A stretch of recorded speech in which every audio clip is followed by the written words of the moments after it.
Welcome to my channel. As a layperson, I like to share my understanding of Scripture. Today I'm looking at YHVH, the first and the last. In the book of Isaiah, chapter 44, verse 6, YHVH declares that he is the first and the last, and there is no God besides him.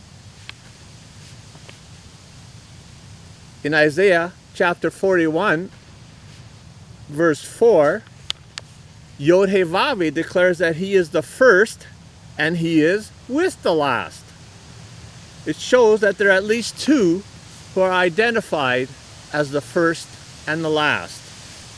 YHVH in verse 6 has just declared that there is no God besides him.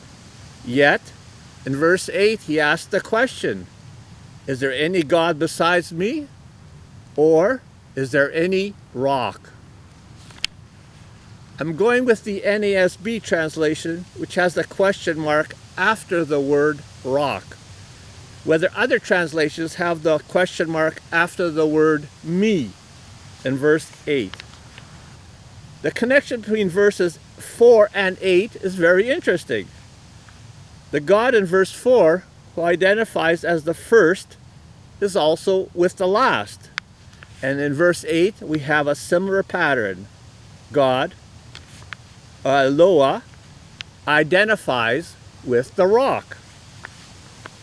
The rock of Scripture is referring to the Messiah, out of which living water flowed after being struck in the wilderness, which is a picture of the crucified Messiah. And he is the rock on which the congregation is built. And he is the rock on which we should build our house.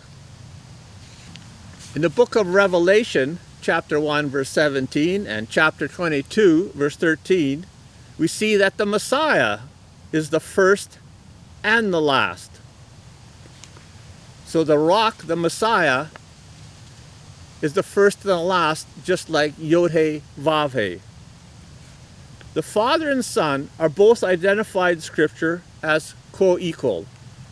They are separate beings with the same in name, which is YHVH, and the same in character. The adversary works hard to confuse the true name and character of the Eloah Messiah. Thank you for watching. If you liked what you heard, share with someone. If not, share with everyone.